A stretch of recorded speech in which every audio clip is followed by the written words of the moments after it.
اسلام آباد کے E11 میں واقع ملک ہاؤس اس رات قبرستان کی طرح خاموش تھا۔ سیکنڈ فلور پر واقع اس گھر کے اکلوتے وارث کا کمرہ ہمیشہ کی طرح بند تھا۔ ہلکا ہلکا میوزک چل رہا تھا اور وہ ہاتھ میں سگار تھامے کھڑکی کے پاس کھڑا کسی گہری سوچ میں ڈوبا ہوا تھا۔ دیواروں پر لگی قیمتی پینٹنگز، ونٹیج لائٹس، سب کچھ حازم ملک کی نفاست کا منہ بولتا ثبوت تھا۔ اچانک دروازہ زور سے کھلا۔ وہ مڑے بغیر یہ جان گیا کہ آنے والا کون ہو سکتا ہے۔ اس کمرے میں آنے کی ہمت اس کی ماں کے علاوہ کوئی نہیں کرتا تھا، نہ ہی کوئی ملازم اس کے کمرے میں آتا تھا۔ سب جانتے تھے حازم کی طبیعت کو، اور نہ ہی کسی میں اتنی ہمت ہوتی تھی۔ آمنہ بیگم پریزے کو اپنے ساتھ لیے اندر داخل ہوئی۔ پریزے کا چہرہ زرد، آنکھیں سوجی ہوئی تھیں۔ حازم ملک کھڑا تھا، اکڑا ہوا، بے پرواہ، جیسے کچھ ہوا ہی نہ ہو۔ آمنہ بیگم کا ہاتھ فضا چیرتا ہوا حازم کے گال پر پڑا۔ آواز پورے کمرے میں گونج گئی۔ حازم ایک لمحے کو ساکت رہ گیا، پھر جبڑا بھینچ کر سر گھما کر دوسری طرف کر لیا۔ یہ تم نے کیا کیا ہے حازم؟ آمنہ بیگم نے اس کا کالر پکڑ کر اسے جھنجھوڑا۔ یہ تمہارے بچے کی ماں بننے والی ہے۔ حازم کی آنکھوں میں ایک لمحے کو حیرت ابھری، پھر فوراً سختی نے جگہ لے لی۔ اس نے ہاتھ جھٹک کر خود کو آزاد کیا۔ ہاں تو؟ وہ تلخی سے بولا۔ میں کیا کروں؟ کیا مطلب میں کیا کروں؟ ان کی آواز کانپ اٹھی۔ تم نے خود کہا تھا نا کہ رخصتی نہیں کرنی۔ تم نے کہا تھا صرف نکاح ہوگا۔ پھر یہ سب کیا ہے؟ حازم نے ایک قہقہا سا لگایا۔ بے جان، مجھے کیا پتا یہ بچہ کس کا ہے؟ یونیورسٹی جاتی ہے، آپ خود اس سے پوچھ لیں۔ آمنہ بیگم کی آنکھوں میں آنسو بھر آئے۔ میں نے تمہاری ایسی طبیعت نہیں کی۔ وہ چیخیں، میری پاک باز بچی پر یہ گھٹیا الزام لگاتے ہو۔ میں جانتی ہوں، میں سب جانتی ہوں۔ حازم کے چہرے پر رگیں ابھر آئیں۔ تو میں بھی تو آپ کا ہی بیٹا ہوں۔ وہ پلٹ کر بولا، آپ کو کیا ہو گیا ہے؟ ایک غیر لڑکی کے لیے آپ مجھ پر الزام لگا رہی ہیں۔ میں نے آپ سے کب کہا تھا اس سے نکاح کریں؟ میں نے کہا تھا اسے میرے سر پر مسلط کر دیں؟ نفرت کرتا ہوں میں اس سے، اس کی شکل تک مجھے بری لگتی ہے۔ 2 قدم آگے بڑھا، تنزیہ نظر سے پریزے کو دیکھا۔ آپ خود دیکھیں، یہ کہاں اور حازم ملک کہاں؟ یہ سنتے ہی پریزے کے پاؤں تلے سے زمین نکل گئی۔ بڑی امی نے فوراً اسے سینے سے لگا لیا۔ بس، بڑی امی کی آواز بھرائی ہوئی تھی۔ چلو یہاں سے، اسے عقل آئے گی کہ اس نے تمہارے ساتھ کیا کیا ہے۔ خدا دیکھ رہا ہے، دیکھنا وہ حساب لے گا۔ انہوں نے پریزے کے سر پر ہاتھ پھیرا، پھر حازم کی طرف دیکھا۔ تم نفرت کرتے تھے نا؟ بڑی امی نے لرزتی آواز میں پوچھا۔ تو رخصتی سے پہلے ہی یہ سب کیوں کیا؟ میں تمہارے ابو کو کیا جواب دوں گی؟ اس گھر میں ایک بہن بھی ہے، اسے کیا بتاؤں گی؟ میں کیا کہوں گی کہ اس کا بھائی کیسا ہے؟ انہوں نے ایک آخری نظر اپنے بیٹے پر ڈالی اور پریزے کو لے کر کمرے سے باہر چلی گئیں۔ بڑی ماما، مجھے ڈر لگ رہا ہے، وہ پھوٹ پھوٹ کر روتے ہوئے ان سے لگی۔ پری، تم جاتی کیوں ہو اس کے پاس؟ انہوں نے پریشانی سے پوچھا۔ بڑی ماما، انہوں نے کہا تھا اگر میں نہ آئی تو وہ خود آ جائیں گے۔ آمنہ بیگم نے گہرا سانس بھرا۔ وہ جانتی تھی اپنے بیٹے کے بارے میں، اور انہیں یقین تھا کہ یہ سب اسی کی وجہ سے ہوا ہے۔ حازم وہیں کھڑا رہ گیا۔ اس نے مٹھیاں بھیجی، سامنے رکھی شیشے کی میز پر زور سے مکہ دے مارا۔ شیشہ چرچرا کر ٹوٹ گیا۔ اچانک اس کے موبائل کی رنگ ٹون بجی۔ وہ جھنجھلا کر اسکرین کی طرف دیکھے بغیر فون اٹھا بیٹھا۔ کیا ہے؟ اس کی آواز پتھر کی طرح سخت تھی۔ دوسری طرف سے ایک دلکش ہنسی سنائی دی۔ ارے اتنا غصہ کیوں؟ ایک خوبصورت سی آواز، اس کی پھپھو کی بیٹی ماہین۔ تم نے مجھ سے پرومس کیا تھا کہ آج ہم ڈنر ساتھ کریں گے، کیا ہوا اس کا؟ آ رہے ہو یا نہیں؟ آ جاؤ نا یار، میں نے تو بکنگ بھی کروا لی ہے، چلو جلدی۔ حازم نے آنکھیں بند کر کے گہرا سانس لیا، جیسے کسی نے اس کے کندھوں سے بوجھ ہٹا دیا ہو۔ ٹھیک ہے، اس نے آہستہ کہا، آ رہا ہوں۔ فون کرتے ہی اس کے لبوں پر ایک مدھم سی مسکراہٹ آ گئی۔ ایسے ہی تھی ماہین، جس سے بات کر کے حازم ملک کا موڈ منٹوں میں فریش ہو جاتا تھا، اور وہ اکیلی ہی تھی جو اس کا موڈ اتنے اچھے طریقے سے ٹھیک کر سکتے تھے۔ اس نے بالوں میں ہاتھ پھیر کر سر جھٹکا، فریش ہونے چلا گیا۔ اسلام آباد کے پوش علاقے میں واقع ملک ہاؤس ہمیشہ سے طاقت، وقار اور نظم و ضبط کی علامت رہا تھا۔ سفید دیواریں، کشادہ لان اور خاموشی میں لپٹی ہوئی وہ شان جو صرف پرانے کاروباری خاندانوں کے گھروں میں ملتی ہے۔ اس گھر کے سربراہ سہیل ملک تھے، ایک مضبوط شخصیت اور کاروبار میں بے مثال نام۔ ان کی 3 اولادیں تھیں، حازم ملک، تانیہ ملک اور ارسلان ملک۔ حازم ملک اس کاروبار کا اکلوتا وارث تھا۔ گرے آنکھیں، براؤن بال اور ایسی شخصیت جس میں ذہانت اور غرور دونوں برابر شامل تھے۔ بزنس میں ماسٹرز کرنے کے بعد وہ برسوں سے اپنے باپ کی لیدر انڈسٹری سنبھال رہا تھا۔ باہر کی دنیا سے کامیاب سمجھتی تھی، مگر گھر کے اندر وہ اکثر الجھا ہوا رہتا تھا۔ یہ الجھن اس دن شروع ہوئی تھی جب پریزے اس گھر میں آئی تھی۔ پریزے سہیل ملک کے ایک قریبی دوست کی بیٹی تھی۔ ایک حادثہ اور وہ ننھی سی بچی ماں باپ دونوں سے محروم ہو گئی۔ آمنہ بیگم نے اسے گود میں لیا تو انہیں ممتا کا احساس ہوا۔ انہوں نے اسے تانیہ سے بڑھ کر محبت دی۔ وقت گزرتا گیا، پریزے بڑی ہوتی گئی۔ اس گھر میں سب لوگ ہی پریزے کا بہت زیادہ خیال رکھتے تھے۔ تانیہ اور خاص کر کے ارسلان، وہ اسے اپنی بہن سے بڑھ کر عزیز تھی۔ لیکن ایک حازم ہی اس گھر میں ایسا تھا جس کے دل سے اس کے لیے کبھی نفرت گئی ہی نہیں۔ سرخ و سفید رنگت، اس پر انتہا کی معصوم گھنیری پلکیں ہمیشہ جھکی ہوئی رہتی، نہایت باادب، وہ کسی کی بھی پسند بن سکتی تھی، اور بڑے ابو تو چاہتے ہی یہی تھے کہ ہمیشہ ان کی آنکھوں کے سامنے رہے۔ انہوں نے بہت پیار سے اسے پالا تھا۔ انہوں نے تبھی سے سوچ رکھا تھا جب حازم یونیورسٹی میں تھا کہ حازم اور پریزے کا نکاح کروا دیں گے، اور باقاعدہ رخصتی تب کریں گے جب پریزے کی پڑھائی مکمل ہو جائے گی۔ وہ نہیں چاہتے تھے کہ ان کی بیٹی کسی اور گھر میں جائے اور وہاں اسے ذرا سے بھی مشکلات جھیلنی پڑیں، مگر حازم، وہ تو ٹیڑھی کھیر ثابت ہوا تھا۔ مجال ہے جو ایک دن بھی اس کے رویے میں لچک آئی ہو۔ انہیں نہیں معلوم تھا کہ روز بروز اس کے اندر اس کے خلاف اتنا کچھ کون بھر رہا ہے۔ اگر وہ جان لیتے تو شاید اس چیز کو روک پاتے۔ اسی بغاوت کے عالم میں اس کی BBA کے دوسرے سال میں اس کا نکاح پریزے سے کر دیا گیا۔ کہا گیا رخصتی بعد میں ہوگی، سب کچھ وقت کے ساتھ ٹھیک ہو جائے گا، مگر حازم کے اندر کچھ ٹوٹ گیا۔ وہ اس فیصلے کا ذمہ دار پریزے کو ٹھہرانے لگا، حالانکہ وہ خود اس فیصلے میں کہیں شامل ہی نہیں تھی۔ حازم کو بزنس سنبھالتے کافی عرصہ ہو چکا تھا، اور جب سے بابا جان نے اسے رخصتی کرنے کی فرمائش ظاہر کی تھی، تب سے وہ ان سے بھی اکھڑا اکھڑا رہنے لگا تھا۔ آفس سے آنے کے بعد نہ جانے کہاں چلا جاتا، پورا پورا دن گھر نہ آتا، رات گئے گھر لوٹتا، کسی سے بات کیے بنا اپنے روم میں چلا جاتا، اور اس گھر میں کسی میں بھی اتنی ہمت نہیں تھی کہ اس کا دروازہ کھٹکھٹائے یا اس سے کسی چیز کے بارے میں پوچھے، سوائے تانیہ کے، کیونکہ وہ اپنی بہن سے بہت پیار کرتا تھا اور اس کا بہت ادب کرتا تھا۔ اس کے منہ سے نکلنے سے پہلے ہی ہر فرمائش پوری کرتا، مگر کچھ سالوں سے وہ مزید چڑچڑا ہو گیا تھا، اور وجہ تھی ماہین۔ شاید وہ پریزے کو لے کر اتنا سینسٹیو نہ ہوتا اگر ماہین اسے اس کے خلاف نہ کرتی۔ اسی دوران ماہین کی موجودگی حازم کی زندگی میں نمایاں ہونے لگی۔ ماہین حازم کی پھپھو کی بیٹی E11 ہی کے ساتھ والے بنگلے میں رہتی تھی۔ فیشن ڈیزائننگ میں ماسٹرز کیا ہوا تھا، ماڈرن سوچ اور گفتگو میں چلاکی تھی اس کی۔ وہ بچپن ہی سے ملک ہاؤس آتی جاتی رہتی تھی، مگر وقت کے ساتھ ساتھ اس کی توجہ اس پر کچھ زیادہ ہی رہنے لگی۔ حازم میں اور ماہین میں بہت زیادہ انڈرسٹینڈنگ تھی۔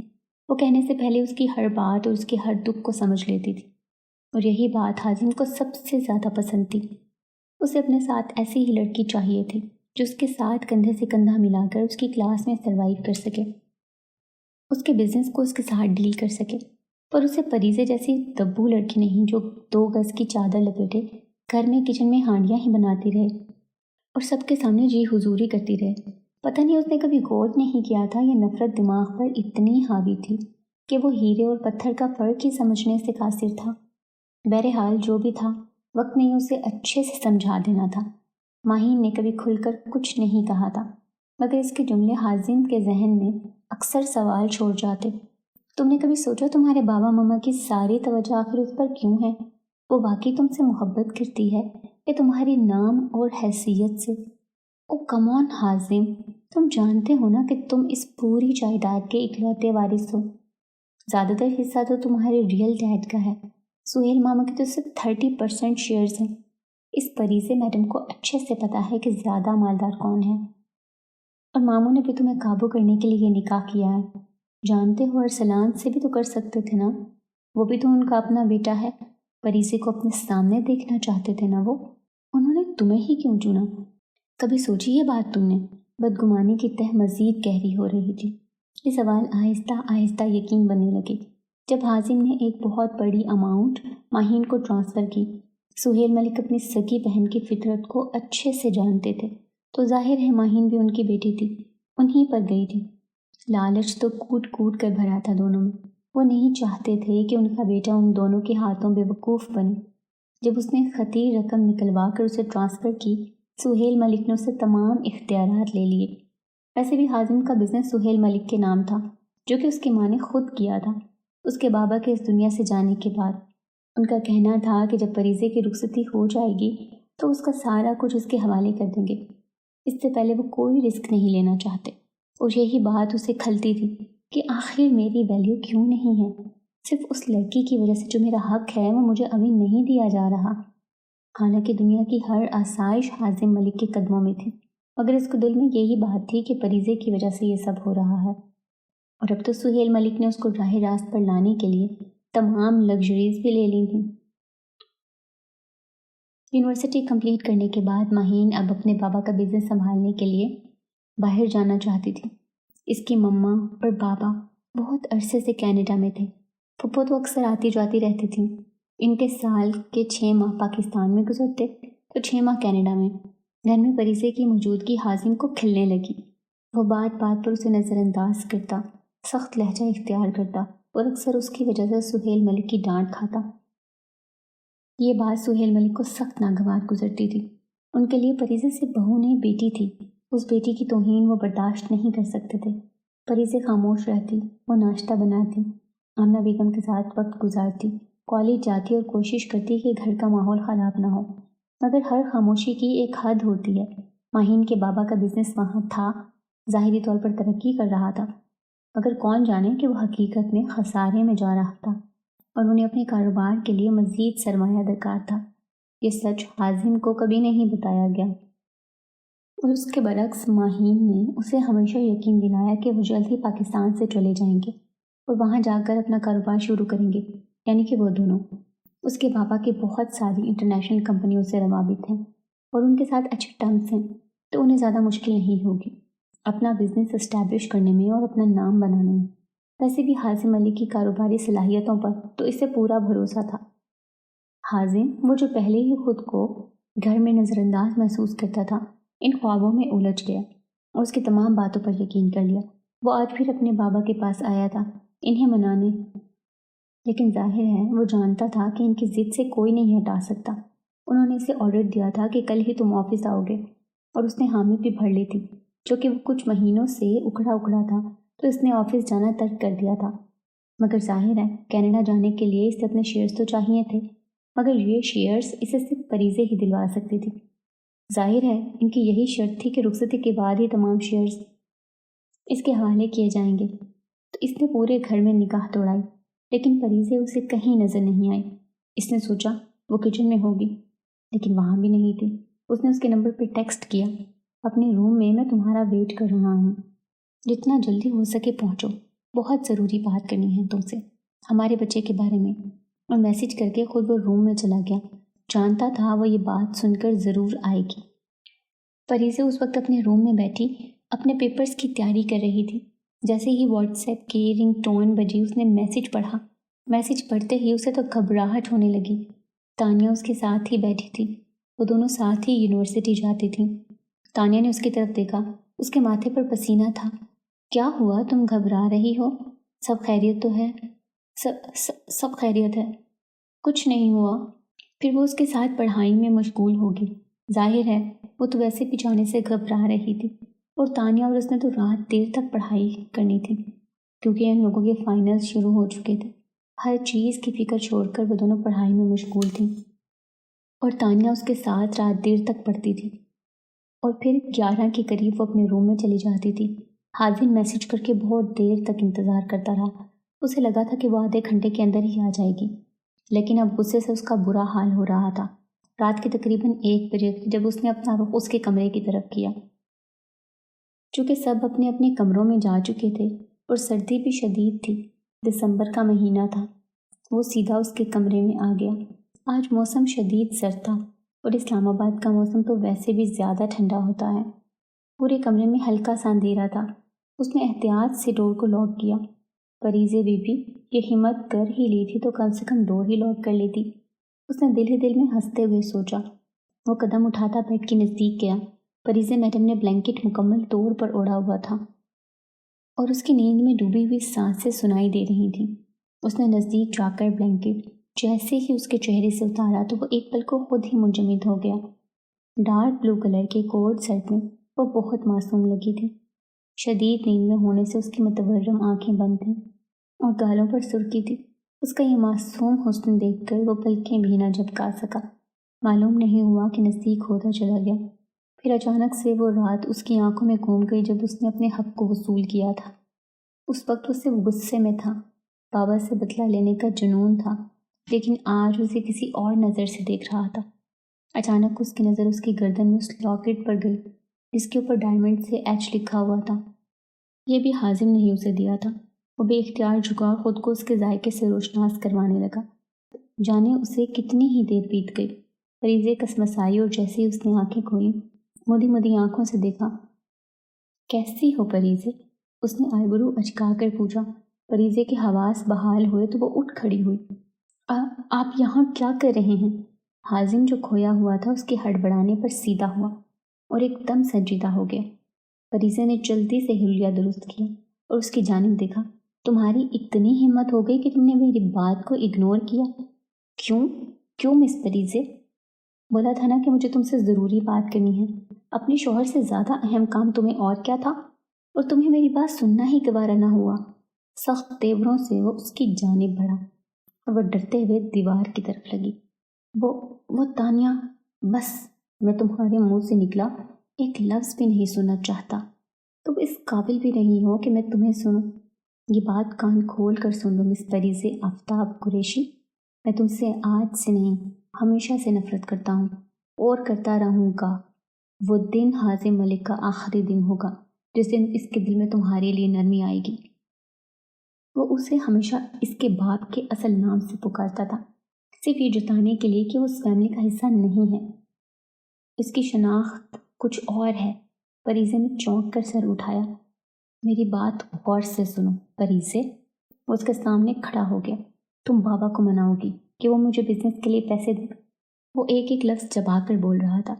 میں کینیڈا جانا چاہتا ہوں، وہاں جا کر اپنا بزنس سیٹ کرنا ہے۔ پریزے کی آنکھیں پھیل گئیں۔ حازم، بابا ایک لفظ بھی کسی کو نہیں پتا ہوگی کہ میں یہاں سے جانا چاہتا ہوں۔ اس نے فوراً بات کاٹ دی۔ خبردار جو امی تانیہ یا کسی کو بھی یہ خبر ہوئی، اگر تم چاہتی ہو کہ یہ بچہ سلامت رہے، تم ان کے پاس جاؤ گی اور مجھے میرے شیئرز لے کر دو گی۔ آواز میں ٹھنڈک تھی۔ میں جانتا ہوں بابا تمہاری بات کبھی نہیں ٹالتے۔ وہ سیدھا کھڑا ہوا۔ اور اگر تم چاہتی ہو کہ میں تم سے اب اپنا نام نہ چھینوں تو آگے تمہاری مرضی۔ ماہین آپ کی کیا لگتی ہے حازم؟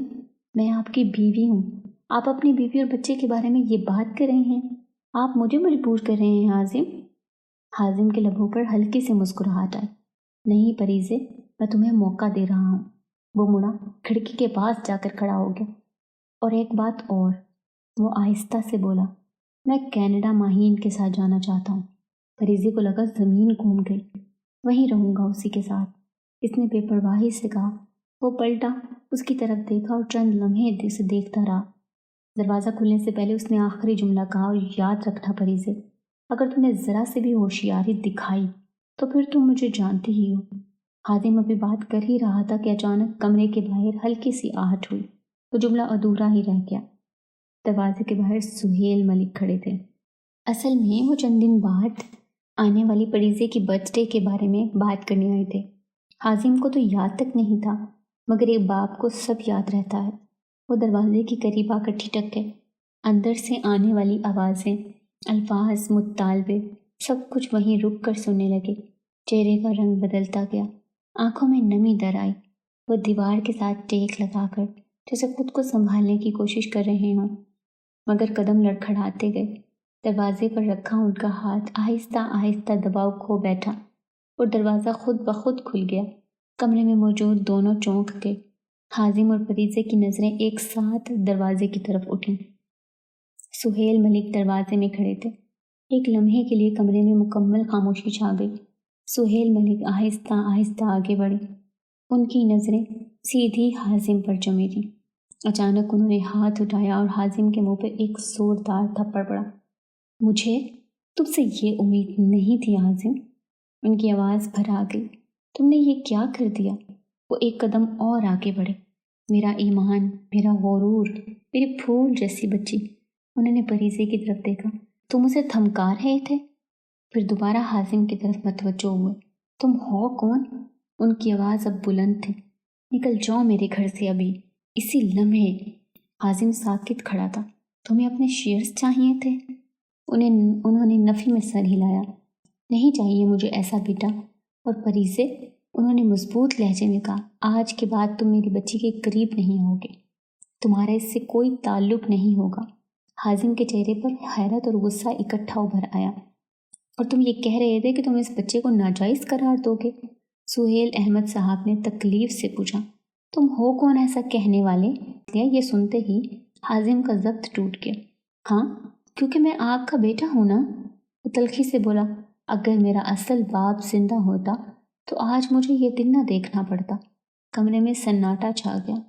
آپ کی وجہ سے میں اس رشتے میں بندھا ہوں جسے میں چاہتا بھی نہیں۔ حازم کی آواز بلند ہو گئی۔ آپ نے مجھے کبھی سمجھا ہی نہیں، کبھی بھی نہیں، میرے ساتھ اچھا سلوک نہیں کیا۔ سہیل صاحب چند لمحے سے دیکھتے رہے، پھر جیسے کوئی فیصلہ کر لیا ہو۔ تمہیں سب کچھ چاہیے تھا، وہ تھکے ہوئے لہجے میں بولے۔ ٹھیک ہے، آؤ۔ انہوں نے حازم کا بازو تھاما اور اسے لیے اپنے کمرے کی طرف لے گئے۔ اسی شور میں ارسلان اور تانیہ اپنے اپنے کمروں سے باہر آ گئے۔ آمنہ بیگم بھی گھبرائی ہوئی آئیں، منہ پر ہاتھ رکھے۔ کمرے میں سہیل احمد صاحب نے ایک فائل نکالی، دستاویزات میز پر رکھیں۔ یہ لو، جو چاہیے تھا، انہوں نے کاغذات سائن کرتے ہوئے کہا۔ مگر آج کے بعد انہوں نے حازم کی طرف دیکھا۔ تم میرے بیٹے نہیں رہے۔ آمنہ بیگم کی آنکھوں سے آنسو بہنے لگے۔ تانیہ نے صدمے سے حازم کو دیکھا اور پریزے وہیں کھڑی سب کچھ دیکھتی رہی۔ حازم دروازے کی طرف بڑھ رہا تھا کہ اچانک آمنہ بیگم نے اسے روک لیا۔ حازم، ذرا ٹھہرو۔ وہ چند قدم آگے آ کر رک گیا۔ کمرے میں موجود ہر شخص کی نظریں آمنہ بیگم پر جمی گئیں۔ انہوں نے آنسو بھری آنکھوں سے اپنے بیٹے کو دیکھا اور دھیمی مگر واضح آواز میں بولی، جانے سے پہلے ایک بات سن لو حازم۔ حازم نے رخ موڑ لیا مگر آمنہ بیگم نے بات جاری رکھی۔ تم ابھی کہہ رہے تھے نا کہ تمہارے ساتھ برا ہوا، کہ سہیل احمد تمہارے حقیقی باپ نہیں ہیں اور اسی لیے تمہیں یہ سب سہنا پڑا۔ وہ لمحہ بھر کر رکی۔ تو آج پوری حقیقت سن لو۔ کمرے کی فضا مزید بوشل ہو گئی۔ ہاں، سہیل احمد تمہارے حقیقی باپ نہیں ہیں، یہ کہتے ہوئے ان کی آواز بھر آئی۔ مگر جانتے ہو تمہارے اصل باپ کون تھے؟ حازم کے چہرے پر ایک لمحے کو حیرت ابھری۔ وہ ایک ایسے انسان تھے جنہیں خود اپنی زندگی کی خبر نہیں رہتی تھی۔ آمنہ بیگم نے نظریں جھکا لیں۔ انہیں یہ تک معلوم نہ تھا کہ تم ان کا حصہ ہو۔ انہوں نے کبھی تمہارا خیال نہیں رکھا۔ وہ مجھے چھوڑ کر چلے گئے اور تم اور میں بالکل تنہا رہ گئے۔ اور جو تم شیئرز کی بات کر رہے تھے نا، آمنہ بیگم نے آنکھیں اٹھا کر اسے دیکھا۔ یاد رکھو، تمہیں جو بتایا گیا وہ پورا سچ نہیں تھا۔ وہ ایک قدم آگے بڑھی۔ حازم، تم کسی بھی اثاثے کے حقیقی مالک نہیں ہو، سب کچھ سہیل کا ہے۔ آمنہ نے آہستہ سے کہا۔ ہر چیز، کمرے میں موجود سب لوگ سانس روکے یہ بات سن رہے تھے۔ وہ بس یہ کہتے رہے کہ یہ سب تمہارا ہے، صرف اس لیے کہ تم احساس کمتری میں کبھی مبتلا نہ ہو جاؤ۔ حازم نے آہستہ آہستہ پلٹ کر انہیں دیکھا اور آج انہوں نے تمہیں آدھے شیئرز آرام سے دے دیے۔ وہ ایک لمحے کو رکی۔ کیونکہ تم انہیں عزیز ہو حازم، تمہاری خوشی انہیں عزیز ہے۔ انہوں نے دکھ سے سر ہلایا۔ اور تم ہمیشہ یہی شکوہ کرتے رہے کہ وہ تم سے پیار نہیں کرتے۔ انہیں تمہیں بیٹے سے بڑھ کر مانا۔ یہ الفاظ حازم کے لیے کسی دھچکے کی طرح تھے۔ سہیل احمد صاحب خاموش کھڑے تھے۔ ان کی خاموشی میں شکایت نہیں تھی۔ حازم کی نظریں جھک گئیں۔ یہ وہ سچ تھا جو بہت دیر سے چھپا ہوا تھا اور آج سب کے سامنے آ چکا تھا، لیکن اس کے باوجود حازم کی ضد ابھی ختم نہیں ہوئی تھی۔ وہ تیز قدموں سے دروازے کی طرف بڑھ رہا تھا، جیسے پیچھے مڑ کر دیکھنا بھی اس کے لیے ناممکن ہو۔ اچانک سامنے ارسلان آ گیا۔ وہ ایک لمحہ بھی نہ رکا، آگے بڑھ کر حازم کو سینے سے لگا لیا۔ رک جائیں بھائی پلیز، اس کی آواز بھر آ گئی۔ میں آپ کے بغیر کیسے رہوں گا؟ اس کی گرفت مضبوط تھی مگر دل کمزور۔ ہم سب آپ کے بغیر کیسے رہیں گے؟ حازم ساکت کھڑا رہا۔ نہ ہاتھ اٹھے نہ جواب آیا۔ پھر اس نے ارسلان کو خود سے الگ کر دی۔ میں تمہارا سگا بھائی نہیں ہوں۔ اس کی آواز سپاٹ تھی۔ یہاں میرا کوئی نہیں ہے۔ ارسلان کے قدم وہیں جم گئے۔ ایک رشتہ بھی میرا نہیں ہے، حازم نے تلخی سے کہا۔ ساری زندگی مجھ سے جھوٹ بولا گیا، سچ بتا دیتے۔ مجھے اگر کوئی میری اہمیت نہیں تھی تو میں یہاں تھا ہی کیوں؟ حازم نے ایک بار بھی پیچھے نہیں دیکھا، بے پرواہی سے دروازہ کھولا اور باہر نکلتا چلا گیا۔ پیچھے ارسلان کھڑا رہ گیا۔ وہ اپنی آنکھیں پونچھ رہا تھا، مرد ہونے کے باوجود آنسو روک نہیں پا رہا تھا۔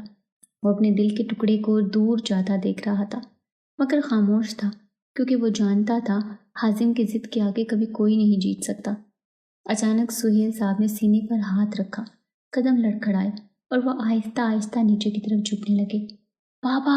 ارسلان کی چیخ پورے گھر میں گونج گئی۔ وہ دوڑ کر ان کی طرف بڑھا۔ تانیہ بھی گھبرا کر آگے آئی۔ فریضہ نے یہ منظر دیکھا تو اس کا دل بیٹھ گیا۔ اس کے ذہن میں صرف ایک خیال تھا کہ آج وہ ایک بار پھر باپ کو کھو دے گی۔ اس نے دل ہی دل میں یہ فیصلہ کر لیا۔ وہ حازم سے محبت کرتی تھی، لیکن اگر سہیل ملک کو کچھ ہو گیا تو اسے کبھی معاف نہیں کرے گی۔ روشنیوں سے بھرا کینیڈا کے ایئرپورٹ اس وقت حازم ملک کو بے حد ویران لگ رہا تھا۔ لوگوں کا ہجوم، اعلانات کی آوازیں، رولنگ بیگز کا شور، سب کچھ تھا، مگر اس کے اندر عجیب سی خاموشی اتری ہوئی تھی۔ وہ ہاتھ میں ٹکٹ پکڑے کھڑا تھا، نظریں سامنے تھی، مگر دیکھ کہیں اور رہا تھا۔ آج وہ واپس جا رہا تھا، اس گھر کی طرف جسے وہ خود چھوڑ آیا تھا۔ دل کے کسی کونے میں ہلکی سی امید بھی تھی اور شدید شرمندگی بھی۔ نہ جانے وہ گھر اب کیسا ہوگا اور نہ جانے وہ کس حال میں ہوگی۔ اس نے گہرا سانس لیا۔ ذہن میں یادوں کا ہجوم امڈ آیا۔ خواب جو کبھی آنکھوں میں سجائے وہ یہاں آیا تھا۔ بزنس، کامیابی، ماہین کی چاہت، جس پر اعتبار کیا، جس کی باتوں پر اپنا سب کچھ داؤ پر لگا دیا، وہی سب سے بڑا دھوکہ نکلا۔ حازم نے خود پر تلخی سے مسکراہٹ پھینکی۔ وہ خود کو قصوروار ٹھہرا رہا تھا۔ اتنا پڑھا لکھا ہو کر بھی وہ سب کچھ سمجھ نہ سکا۔ فلائٹ کی کال ہوئی تو وہ آہستہ آہستہ آگے بڑھا۔ ہر قدم کے ساتھ دل پر بوجھ بڑھتا چلا گیا۔ جہاز کی کھڑکی سے باہر دیکھتے ہوئے اسے لگا جیسے زندگی بھی پیچھے رہ گئی ہو۔ وہ لمحات یاد آئے جو وہ گھر والوں سے الجھا تھا، جب اس نے ضد میں آ کر سب کچھ چھوڑ دیا تھا۔ اس وقت اسے لگتا تھا کہ وہ ٹھیک ہے، سب غلط ہیں۔ آج حقیقت الٹ تھی، سب ٹھیک تھے اور وہ خود غلط تھا۔ سفر طویل تھا مگر اس کی سوچ اس سے بھی زیادہ۔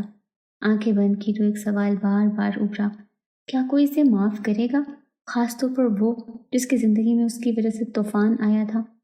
وہ جانتا تھا کہ معافی مانگنا آسان نہیں اور مل جانا تو اس سے بھی مشکل۔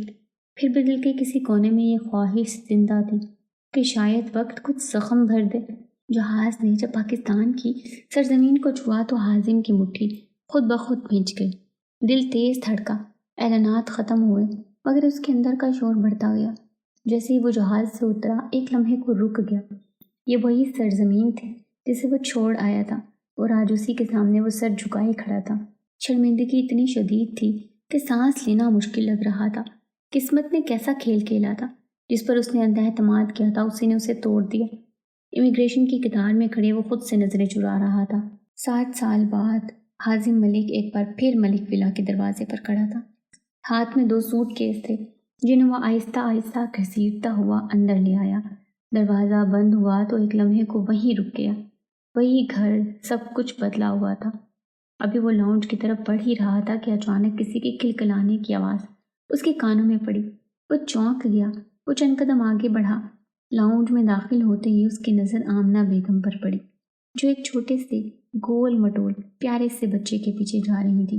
نو نو دادی، I don't want to eat it, بچہ ہنستے ہوئے کہہ رہا تھا۔ آمنہ مسکرا کر بولی، شیان میری جان، تھوڑا سا تو کھانا پڑے گا نا؟ بچہ شرارت سے آگے بھاگا۔ نو دادی، اونلی چاکلیٹ۔ آمنہ بیگم ہنستے ہوئے اس کے پیچھے بولی، خبردار جو دادی کو اتنا بھگایا۔ حازم وہی ساکت کھڑا تھا۔ 7 سال بعد لوٹا تھا اور اسے یوں لگ رہا تھا جیسے کسی اور دنیا میں آ گیا۔ نئے پردے، نیا کارپیٹ، لاؤنج کی سجاوٹ بالکل مختلف۔ وہ آہستہ آہستہ قدم بڑھا ہی رہا تھا کہ اچانک اس کی نظر سیڑھیوں کی طرف گئی۔ اوپر سے کوئی اتر رہا تھا، لمبے بال جو کمر تک پھیلے ہوئے تھے، گوری چٹی رنگت، ایک ہاتھ میں بیگ، دوسرے میں موبائل، کندھے پر اونی کشمیری شال سلیقے سے اوڑھی ہوئی۔ وہ با اعتماد انداز میں نیچے آ رہی تھی۔ حازم کی نگاہ گئی تو وہ ادھر ادھر دیکھنا بھول گیا۔ وہ پریزے تھی، وہی کمزور گھبرائی ہوئی خاموش تھی لڑکی آج اس کے سامنے ایک پراعتماد عورت کی صورت میں کھڑی تھی. ایک بازو پر سفید ہاسپٹل کوٹ، گلے میں اسٹیتھوسکوپ، وہ ڈاکٹر بن چکی تھی. حازم حیران نظروں سے اسے دیکھتا رہا. اسی لمحے وہ بولی، شایان خبردار اگر تم نے اپنی دادو کو تنگ کیا تھا. شایان کھلکھلا کر بولا، اوکے ماما. پھر اچانک اس کی نظر حازم پر پڑی. وہ چند لمحے غور سے دیکھتا رہا، پھر معصوم حیرت سے بولا، اوہ دادو، یہ تو وہی پکچر والے گندے بابا ہیں نا. حازم کو لگا جیسے زمین اس کے قدموں تلے سے نکل گئی ہو. اس نے بے بسی سے آنکھیں بند کی پھر کھولی. اسی لمحے پریزے کی نظر اس پر بھی پڑ چکی تھی اور وہ وہیں رک گئی. اس کے ہاتھ سے سفید کوٹ چھوٹا اور زمین پر جا گرا. آمنہ بیگم نے اس کی نظروں کے تعاقب میں دیکھا تو وہ بھی اپنی جگہ ساکت رہ گئی. کمرے میں ایک عجیب سی خاموشی چھا گئی. لاؤنج میں خاموشی چھا گئی. پریزے نے کچھ کہے بغیر کوٹ اٹھایا اور تیز قدموں سے آگے بڑھی. حازم لاؤنج کے دروازے میں کھڑا تھا. جو وہ اس کے پاس سے گزری تو اس کے کھلے بال ہلکے سے اس کے بازو سے ٹکرا گئے. ایک لمحے کو حازم کے پورے بدن میں سنسناہٹ سی دوڑ گئی. وہ ہار گیا تھا. وہی حازم ملک جس کی ذہانت پر پوری بزنس انڈسٹری فخر کرتی تھی آج ایک عورت کے سامنے مکمل طور پر ہار چکا تھا. اسے یاد آیا اپنا غرور، اپنے الفاظ، جس دن مجھے تم سے محبت ہوگی وہ میری زندگی کا آخری دن ہوگا. پریزے بنا پیچھے دیکھے وہاں سے نکل گئی اور حازم ملک اپنے ہی گھر کے لاؤنج میں اکیلا کھڑا رہ گیا. حازم کافی دیر تک وہیں لاؤنج کے دروازے میں کھڑا رہا. پریزے کے جانے کے بعد وقت جیسے تھم سا گیا. اسے احساس ہی نہیں ہوا کہ وہ کب ہوش میں آیا. سامنے صوفے پر آمنہ بیگم بیٹھ چکی تھی. حازم نے ان کی طرف قدم بڑھائے، پھر اچانک وہ ان کے قدموں میں بیٹھ گیا. امی، اس کی آواز بھرا گئی، مجھے معاف کر دیں. آمنہ بیگم چونکی. میں جانتا ہوں، وہ نظریں جھکائے بولا، میں اتنے سال آپ سے دور رہا. میں جانتا ہوں میرا کیا ہوا معافی کے قابل نہیں ہے، لیکن پھر بھی مجھے معاف کر دیں امی. اسی لمحے لاؤنج میں ایک اور آواز گونجی، دادو. شایان صوفے کے قریب آ کر کھڑا تھا. بلو جینز پر بلیک لیدر جیکٹ، سر پر اونی ٹوپی پہنے، گلابی گالوں والا، چہرے پر شرارت اور آنکھوں میں خاص سا اعتماد. وہ بالکل پریزے جیسا لگتا تھا. وہی آنکھیں، وہی تاثرات. شایان نے حازم کو ایک نظر دیکھا، پھر ناک سکوڑ کر بولا، دادو، میں گرینڈ پا کے پاس جا رہا ہوں. اس نے ہاتھ کمر پر رکھا. جب یہ گندے والے بابا چلے جائیں گے نا تو آپ مجھے بلا لیجیے گا. پھر بڑے سنجیدہ انداز میں بولا، اور پلیز ان گندے والے بابا کو کہہ دیں مجھ سے بات نہ کریں. اس نے گردن ذرا سی اکڑا کر کہا، شایان از اینگری ود ہم. یہ کہہ کر وہ نخرے سے مڑا اور اسٹڈی روم کی طرف چل پڑا. آمنہ بیگم مسکراتی رہ گئی. حازم کچھ نہ سمجھ پایا. وہ حیرانی سے اپنی ماں کی طرف دیکھنے لگا. آمنہ بیگم نے ہلکی سی مسکراہٹ کے ساتھ کہا، تمہاری اولاد ہے، تم پر ہی کیا ہے. پھر بولی، اب مناؤ اسے. حازم کی آنکھیں نم ہو گئی. وہ جھک کر آمنہ بیگم کے ہاتھ تھامتا انہیں آنکھوں سے لگا گیا. مجھے معاف کر دیں امی. وہ دوبارہ بولا، میں تو تمہاری ماں ہوں حازم. وہ نرمی سے بولی، میں تو تمہیں معاف کر دوں گی. ماں کے دل تو ویسے بھی اولاد کے لیے بہت نرم ہوتے ہیں. ان کی آواز بھر آ گئی، میرے بچے، تم 10 سال بعد بھی آتے تو ایک ماں کا دل تمہیں اپنا لیتا. لیکن ان لوگوں کا کیا جو تمہیں چاہتے تھے، تم سے محبت کرتے تھے. حازم خاموش ہو گیا. تم نے ان کے دل توڑ کر آرام سے چلے گئے. ایک بار بھی ان کے بارے میں نہیں سوچا. جانتے ہو سہیل تمہارے جانے کے بعد کتنا تڑپے ہیں، کتنا روئے ہیں. وہ تمہیں ان کی جان تھی. آمنہ بیگم نے اس کے چہرے کو دیکھا. انہوں نے کبھی تمہیں ستیلا نہیں سمجھا. وہ تمہیں اپنا دایاں بازو سمجھتے تھے. حازم کی آنکھوں سے آنسو بہہ نکلے. انہوں نے ارسلان سے بھی بڑھ کر تمہیں چاہا. وہ تمہیں بزنس انڈسٹری میں سب سے ملواتے رہے. آمنہ بیگم کی آواز میں فخر تھا. سب کے سامنے کہتے تھے، یہ ہے میرا بیٹا حازم ملک. وہ لمحہ بھر کر رکی.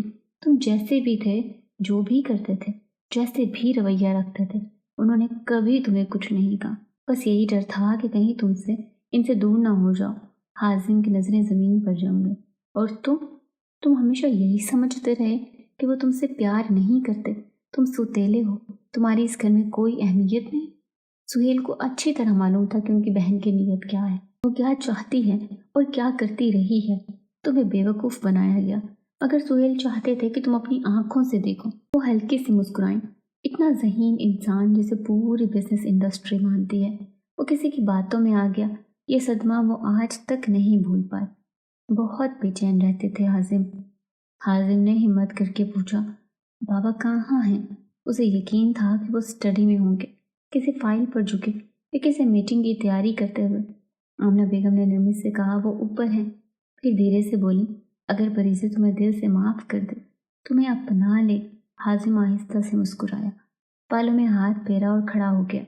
وہ آج بھی پہلے سے زیادہ پرکشش تھا، مگر چہرے پر گہری تھکن تھی، ایسی تھکن جو بتاتی تھی کہ اسے اب ذہنی سکون کی شدید ضرورت ہے۔ حازم آہستہ آہستہ سیڑھیاں چڑھ رہا تھا، ہر قدم جیسے اس کے اندر کے شور کو اور گہرا کر رہا تھا۔ یہ وہی گھر تھا، وہی راہداریاں، مگر آج سب کچھ اجنبی لگ رہا تھا۔ اس کے قدم اسٹڈی روم کے دروازے کے سامنے آ کر رک گئے۔ دروازہ بند تھا۔ حازم نے ہاتھ اٹھایا، مگر دستک دینے کی ہمت نہ ہوئی۔ چند لمحے وہیں کھڑا رہا، پھر آہستہ سے دروازہ کھولا۔ کمرے میں ہلکی پیلی روشنی تھی، کتابوں کی روشنی، فائلوں کی ترتیب، سب ویسا ہی تھا۔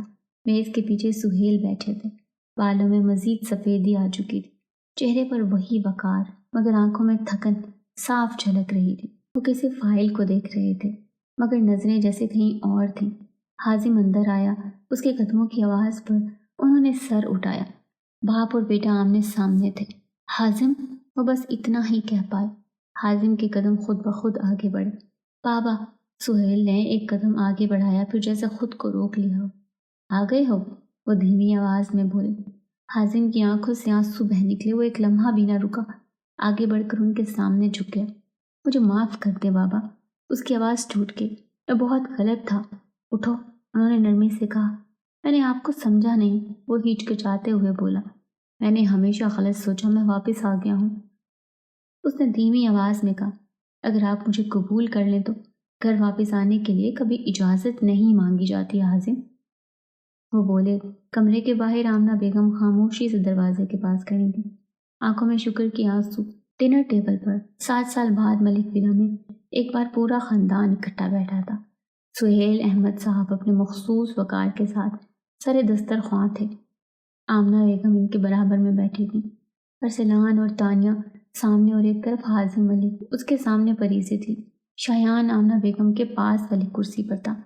پریزے خاموشی سے کھانا کھا رہی تھی، سر جھکا ہوا، نظریں پلیٹ پر۔ حازم کی نظریں بار بار بے اختیار اس کی طرف اٹھ جاتی۔ وہ بہت بدل گئی تھی۔ حازم نے ہمت کر کے کہا، پریزے، پانی دے دو گی؟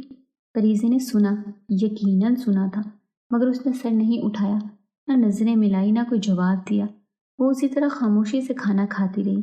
ایک لمحے کو ٹیبل پر خاموشی چھا گئی۔ آمنہ نے فوراً پانی کا جگ اٹھایا اور حازم کے گلاس میں پانی ڈال دیا، پھر نظر اٹھا کر نرمی سے حازم کو دیکھا، آنکھوں سے اشارہ کیا، سب ٹھیک ہو جائے گا، وقت لگتا ہے۔ آمنہ بیگم جب شایان کو کھانا کھلا چکی تو پریزے بولی، چلیں بیٹا، آپ کے سونے کا ٹائم ہو گیا ہے، آپ دادو کو مزید تنگ نہیں کریں، اور اسی لیے خاموشی سے اوپر کی طرف بڑھ گئی۔ رات کو حازم نے بات کرنے کی گھر سے پریزے کے دور کو نوک کیا، مگر کوئی جواب نہ آیا۔ وہ جانتی تھی کہ دروازے کے باہر کون ہے۔ باہر حازم کچھ لمحے دروازے کے سامنے کھڑا رہا، پھر اس نے خود سے کہا، شاید سو گئی ہے، کل بات کر لوں گا، اور وہ آہستہ قدموں سے واپس چلا گیا۔ دوپہر کا وقت تھا اور ملک ہاؤس معمول کی خاموشی میں ڈوبا ہوا تھا۔ پریزے ہاسپٹل جا چکی تھی۔ لان میں شایان اپنی فٹ بال کو ٹھوکر مارتا ہوا کھیل رہا تھا۔ کھیلتے کھیلتے جب وہ حازم کے کمرے کے سامنے سے گزرا تو اچانک رک گیا۔ دروازہ کھلا ہوا تھا۔ شایان نے جھانک کر دیکھا تو حازم کمرے میں موجود تھا۔ وہ اپنا بیگ کھولے ہوئے تھا اور کپڑے ترتیب سے بیڈ پر رکھ رہا تھا۔ ساتھ ہی بیڈ کے ایک کونے پر رنگ برنگے کھلونے پڑے ہوئے تھے، روبوٹ، چھوٹی چھوٹی کاریں، ریموٹ کنٹرول والی چیزیں، اور وہ سب کھلونے جو عام طور پر ہر بچے کو فوراً اپنی طرف کھینچ لیتے ہیں۔ شایان کی آنکھیں چمک اٹھیں۔ اس نے فٹ بال وہیں چھوڑ دی اور بنا کسی جھجک کے اندر آ گیا۔ یہ کس کے ہیں؟ اس نے معصوم حیرت سے پوچھا، کھلونوں کی طرف اشارہ کرتے ہوئے۔ حازم نے چونک کر اسے دیکھا، پھر مسکرا دیا۔ وہ اسی لمحے کا انتظار کر رہا تھا۔ یہ سب تمہارے ہیں، اس نے نرمی سے کہا، میں خاص تمہارے لیے لے کر آیا ہوں۔ شایان کی خوشی کا کوئی ٹھکانہ نہ رہا۔ وہ فوراً ایک روبوٹ اٹھا کر دیکھنے لگا اور سوال پر سوال کرنے لگا۔ یہ کیا کرتا ہے؟ یہ کیوں چلتا ہے؟ یہ کار اتنی فاسٹ کیوں ہے؟ اس کی آواز میں خالص معصومیت تھی۔ حازم صبر سے ہر سوال کا جواب دیتا رہا۔ کچھ دیر بعد شایان نے اچانک سر اٹھا کر پوچھا، آپ کی مما کیسی ہیں؟ حازم ایک لمحے کو خاموش ہو گیا، پھر مسکرا کر بولا، ٹھیک ہے، اور تمہاری مما؟ شایان سنجیدگی سے بولا، میری مما اچھی اچھی باتیں کرتی ہیں۔ پھر ذرا جھک کر راستانہ انداز میں بولا، میں آپ کو ایک سیکرٹ بتاؤں؟ حازم نے سر ہلایا، ضرور، مما آپ کی پکچرز دیکھ کر آپ سے باتیں کرتی تھی۔ شایان نے معصوم لہجے میں کہا، میں پوچھتا تھا آپ کہاں ہیں تو مما کہتی تھی آپ ورک کرنے گئے ہیں، لیکن دادو بھی روتی تھی، وہ گرینڈ پا سے کہتی تھی کہ مجھے حازم کی یاد آ رہی ہے۔ یہ سن کر حازم کا دل بھر آیا، وہ کچھ نہ کہہ سکا۔ وہ دونوں کچھ دیر ایسے ہی بیٹھے رہے، باتیں کرتے رہے، ہنستے رہے۔ کچھ دیر بعد حازم نے پوچھا، اب تم اپنے ڈیڈ سے ناراض تو نہیں ہو؟ شایان نے فوراً سر ہلا دیا، نو، اب ناراض نہیں ہوں۔ حازم مسکرایا، تو پھر ایک کام کریں، ہم اماں کے لیے ایک سرپرائز پلان کرتے ہیں، کیا تم میرا ساتھ دو گے؟ شایان کی آنکھیں خوشی سے چمک اٹھیں۔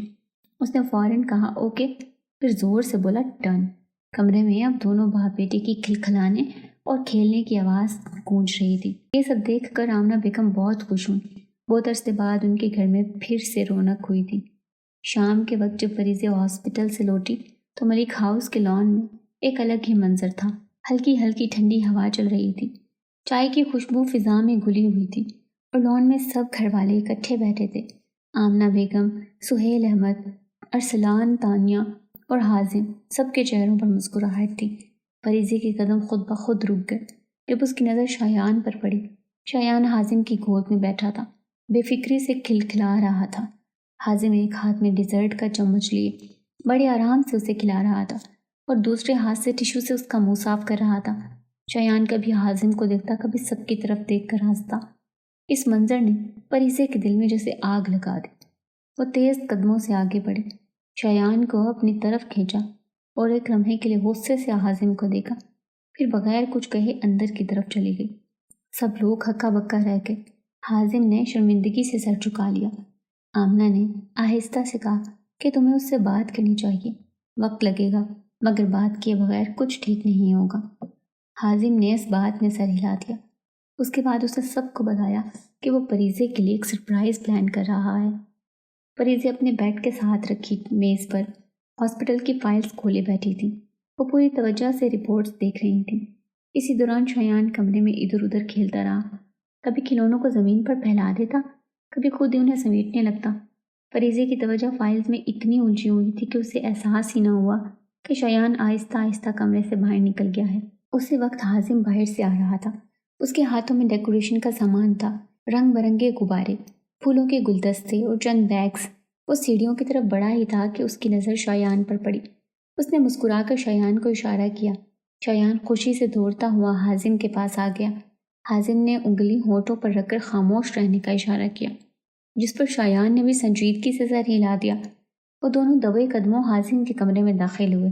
شایان کبھی غبارے پکڑتا، کبھی انہیں دیوار کے پاس رکھتا، اور کبھی خود ہی ہنستے ہوئے ادھر ادھر دوڑنے لگتا۔ حازم پھول سجاتا رہا، کہیں سوری سے لکھے ہوئے غبارے لگاتا اور کہیں چھوٹی چھوٹی لائٹس ٹھیک کرتا۔ درمیان میں وہ کیک بھی لے آیا جس پر سوری لکھا ہوا تھا۔ دونوں باپ بیٹا 2 گھنٹے تک مصروف رہے۔ فریضے کو اچانک خیال آیا کہ کافی دیر ہو گئی ہے اور شایان نظر نہیں آ رہا۔ اس نے گھڑی دیکھی تو ڈنر کا وقت تھا۔ اس کے دل میں بے چینی سی اٹھی۔ وہ فوراً فائلز بند کر کے نیچے کی طرف بڑھی۔ کچن میں آمنہ بیگم ملازمہ کے ساتھ کھڑی ڈنر کی تیاری کروا رہی تھی۔ فریضے نے قدرے گھبرائے ہوئے انداز میں پوچھا، امی، شایان کہاں ہے؟ آمنہ بیگم نے اطمینان سے جواب دیا، یہیں کہیں ہوگا، کھیل رہا ہوگا۔ مگر فریضے مطمئن نہ ہوئی۔ وہ پورے گھر میں شایان کو آواز دیتی ہوئی گھومنے لگی۔ جب کہیں سے جواب نہ آیا تو اس کی آواز میں گھبراہٹ شامل ہو گئی۔ تب آمنہ بیگم نے نرمی سے کہا، ہو سکتا ہے اپنے بابا کے ساتھ ہو۔ یہ سنتے ہی فریضے کا لہجہ بدل گیا۔ اس نے تلخی سے کہا، بابا؟ کون سا بابا؟ وہ جو چند سال پہلے چھوڑ کر چلا گیا تھا؟ یا وہ جو کہتا تھا کہ اس بچے کو اپنا نام نہیں دے گا؟ یا وہ جس نے اس کی ماں کا دل دکھایا؟ آپ کس باپ کی بات کر رہی ہیں؟ آمنہ بیگم نے اسے سنبھالنے کی کوشش کی اور کہا، بیٹا، وہ شرمندہ ہے، ایک بار سوچ کر دیکھو۔ فریضے کی آنکھوں میں آنسو آ گئے۔ اس نے کہا، ہاں، وہ شرمندہ ہے، اتنے سالوں بعد، اور میں نے سب کچھ اکیلے کیا۔ میں اس کی ماں بھی بنی اور باپ بھی، میرے بیٹے کو کسی اور کی ضرورت نہیں ہے، میں اسے دونوں کا پیار دے سکتی ہوں۔ یہ کہتے ہوئے وہ سیڑھیاں چڑھتی ہوئی اوپر چلی گئی۔ اس کے قدم سیدھا حازم کے کمرے کی طرف پڑے۔ اس نے دروازہ زور سے کھولا۔ اندر اندھیرا تھا۔ ایک لمحے کے لیے وہ رک گئی، پھر اچانک سلائٹس آن ہو گئیں، فضا روشن ہو گئی اور اندر سے پھولوں کی پتیاں آہستہ آہستہ گرنے لگی۔ سامنے شایان کھلکھلاتا ہوا تالیاں بجا رہا تھا۔ اس کے ہاتھ میں پھولوں کا ایک خوبصورت سا گلدستہ تھا۔ وہ دوڑتا ہوا پریزی کے پاس آیا اور معصوم آواز میں بولا، سوری مما، سوری مما۔ حازم کمرے کے درمیان گھٹنوں کے بل بیٹھا تھا۔ ایک ہاتھ سے اس نے اپنا کان پکڑا ہوا تھا اور دوسرے ہاتھ میں پھول تھے۔ اس کی آنکھوں میں امید بھی تھی اور ڈر بھی، مگر پریزی کا دل اس لمحے سخت ہو چکا تھا۔ اس نے شایان کو اٹھایا اور حازم کی طرف انگلی اٹھا کر کہا، آئندہ میرے بیٹے سے دور رہنا۔ اگر ایسا نہ ہوا تو اس بار میں واقعی یہ گھر چھوڑ کر چلی جاؤں گی۔ غرور کے ساتھ تم مجھے چھوڑ کر چلے گئے تھے، آج کس منہ سے واپس آئے ہو حازم ملک؟ حازم کے پاس کوئی جواب نہ تھا۔ وہ خاموش ہو گیا۔ چند لمحوں بعد اس نے آہستگی سے کہا، پلیز پریزی، میری بات سن لو۔ اگر تمہیں میرا یہاں ہونا اچھا نہیں لگتا تو میں چلا جاتا ہوں، مگر مجھے معاف کر دو۔ مگر پریزی نے اس کی بات سنے بغیر شایان کا ہاتھ تھاما اور اپنے کمرے کی طرف چلی گئی۔ رات کے کسی پہر جو پریزی کی آنکھ کھلی تو کمرے میں آج وہ پانی رکھنا بھول گئی تھی۔ غصے میں اس نے تو کھانا بھی نہیں کھایا تھا۔ وہ ہاتھ میں جگ لیے پانی لینے کے ارادے سے سیڑھیاں اترتی ہوئی کچن میں جا رہی تھی، جو حازم کے کمرے کے سامنے سے گزرتے ہوئے اسے اچانک آواز سنائی دی۔ وہ شاید رو رہا تھا اور فون پر کسی سے بات کر رہا تھا۔ اس وقت وہ چھمبے سے رک گئی۔ اس کا دل ابھی تک بوجھل تھا۔ سرپرائز، معافی، سب کچھ اس کے دل پر الٹا اثر کر گیا تھا۔ وہ حازم کی باتیں سننے کے لیے تیار نہیں تھی، مگر دل کے کسی کونے میں ایک بے چینی ضرور تھی جو اسے سکون سے بیٹھنے نہیں دے رہی تھی۔ اس کے قدم غیر ارادی طور پر رک گئے۔ وہ جان بوجھ کر نہیں سننا چاہتی تھی، مگر جیسے آوازیں اس کے کانوں تک چلی آ رہی تھیں۔ آفاق، میں نے تم سے پہلے بھی کہا تھا، میں ابھی یہ سب کسی کو بھی نہیں بتانا چاہتا۔ حازم کی آواز بھاری تھی۔ ہاں مجھے پتہ ہے رپورٹس ٹھیک نہیں ہیں، مگر اب میں مزید ہاسپٹل نہیں آ سکتا۔ پریزی کا دل ایک لمحے کو ٹھہر سا گیا۔ وہ دیوار کے ساتھ لگ کر کھڑی ہو گئی۔ نہیں، میں نے دوا باقاعدگی سے نہیں لی۔ فون کے دوسری طرف سے شاید وہ کچھ کہہ رہا تھا، کیونکہ حازم چند لمحے خاموش رہا۔ وہ آہستہ سے بولا، جب ماہین نے میری ساری انویسٹمنٹ اپنے بزنس میں لگوا کر پھر میرے سے آہستہ آہستہ اپنے کنٹرول میں کی، میں خالی ہاتھ رہ گیا۔ قصور میرا تھا نا، کیونکہ میں نے آنکھ بند کر کے یقین کر لیا۔ مجھے نہیں پتا تھا کہ وہ سب پھپھو اور ان کی ملی بھگت ہے۔ پریزی کی آنکھیں پھیل گئیں، ایک ایک کر کے سب کچھ نکلتا چلا گیا۔ حازم بولتا چلا گیا، میرے اکاؤنٹس، میری ساکھ، یہاں تک کہ میری صحت بھی۔ جب سچ سامنے آیا تب تک بہت دیر ہو چکی تھی۔ میں نے کسی کو نہیں بتایا کیونکہ میں خود کو اصل قصوروار سمجھتا ہوں۔ وہ ہلکا سا ہنسا، مگر اس ہنسی میں درد تھا۔ تم جانتے ہو آفاق، سب سے مشکل وہ راتیں تھیں جب میں اکیلا ہوتا تھا، نہ ماں باپ، نہ کوئی اپنا۔ مجھے لگتا تھا میں سب کچھ کنٹرول کر لوں گا۔ حازم نے آہستہ سے کہا، مگر میں غلط تھا۔ جب میں بیمار پڑا، ہاسپٹل میں اکیلا لیٹا تھا، تب پہلی بار مجھے ڈر لگا۔ اس دن مجھے لگا کہ اگر میں چلا گیا تو میرے پیچھے صرف شرمندگی رہ جائے گی۔ نہیں یار، مجھے نہیں لگتا میں مزید اس احساس کے ساتھ جی پاؤں گا۔ میں نے وہاں جا کر ایک ایک لمحہ پریزی سے محبت کی ہے۔ دوسری طرف سے کچھ کہا گیا جس پر وہ ہلکا سا کہکا لگاتے ہوئے بولا، ہاں ہاں آ سکتا تھا، 1 سال بعد بھی واپس آ سکتا تھا، لیکن میں کیا کرتا؟ میں خالی ہاتھ کیسے آتا؟ جس طرح میں نے اپنے باپ سے وہ سب لیا تھا جو میرا تھا ہی نہیں، اور وہ گنوا کر واپس آ جاتا کہ یہ دیکھو حازم دی گریٹ، نہایت ذہین بزنس مین، کسی کے دھوکے میں مجھے بنانا بھی تو تھا نا وہ سب کچھ۔ میرے قدم ہی نہیں اٹھ رہے تھے واپسی کے لیے۔ جانتے ہو نا کتنے مہینے میں نے کوششیں کی کہ واپس آ جاؤں، ہسپتال کے بستر پر لیٹے ہوئے بھی، میٹنگز اٹینڈ کرتے ہوئے بھی، سب کچھ دوبارہ بنایا، سب جوڑا۔ تجھے یہ پتہ ہے میں نے مزدوریاں کیوں کی وہاں پر؟ تاکہ جب میں واپس آؤں تو اپنے باپ کی حلال کی کمائی اپنے ساتھ لے کر آؤں۔ اور آج جب پریزی مجھے معاف نہیں کر رہی تو مجھے لگتا ہے کہ وہ بالکل صحیح ہے، اپنی جگہ، اس کا حق ہے۔ ساری زندگی اس کا انتظار کر سکتا ہوں، لیکن یار اب میں مزید اپنا علاج نہیں کرواؤں گا۔ مجھے اب اپنی بیماری سے ڈر نہیں لگتا، میں ایسے ہی ٹھیک ہوں۔ پلیز مجھے دوبارہ فورس کرنے کے لیے فون مت کرنا۔ میں جانتا ہوں تمہیں میری فکر ہے، لیکن اب میں مزید خود پر محنت نہیں کرنا چاہتا۔ فون بند ہو گیا۔ کمرے میں جیسے خاموشی چھا گئی۔ پریزے وہیں کھڑی رہی جیسے اس کے پاؤں زمین میں جڑ گئے ہوں۔ اس کا دل تیزی سے دھڑک رہا تھا۔ اسے محسوس ہوا جیسے کسی نے اس کے اندر برسوں سے جمی سختی کو آہستہ آہستہ پگھلا دیا ہو۔ وہ جس حازم کو ظالم، خود غرض اور بے حس سمجھتی رہی تھی، اس کے پیچھے ایک ایسا انسان کھڑا تھا جو اکیلا لڑتا رہا۔ چند لمحوں بعد اس نے خود کو گھسیٹا اور قدم آگے بڑھائے اور دروازے کے قریب پہنچی تو ہلکی سی آہٹ ہوئی۔ حازم نے چونک کر سر اٹھایا۔ دونوں کی نظریں ملی ایک لمحے کے لیے۔ وقت رک سا گیا۔ پریزے کی آنکھوں میں آنسو تھے۔ حازم نے کچھ کہنا چاہا مگر الفاظ ساتھ نہ دے سکے۔ وہ خاموشی سے کھڑا رہا جیسے فیصلہ پریزے کے ہاتھ میں ہو۔ آپ یہ سب اکیلے برداشت کرتے رہے؟ حازم کا سر جھک گیا۔ میں خود کو اس کے قابل سمجھا ہی نہیں کہ کسی سے کچھ کہوں۔ آپ نے یہ سوچ بھی کیسے لیا کہ آپ تکلیف میں ہو اور ہم یہاں خوش ہوں گے؟ ہم آپ کو قبول نہیں کریں گے۔ یہی تو آپ کا مسئلہ ہے حازم۔ آپ نے کبھی دوسروں کے بارے میں سوچا ہی نہیں کہ ہم سب آپ سے کتنا پیار کرتے ہیں۔ حازم کی آنکھیں بھر آئیں۔ میں اب بھی سب ٹھیک کرنا چاہتا ہوں، اگر تم اجازت دو تو۔ حازم نے آہستگی سے اس کا ہاتھ پکڑا اور اسے اپنے پاس بٹھا لیا۔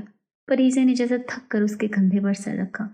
اس کے تمام دعوے کہیں دور جا سوئے۔ وہ سوچتی تھی کہ جب وہ واپس آئے گا تو اس سے خوب ناراض ہوگی، خوب جھگڑا کرے گی اور جلدی تو بالکل بھی نہیں مانے گی، مگر وہ تو آج بھی اس سے پہلے دن کی طرح ہی محبت کرتی تھی۔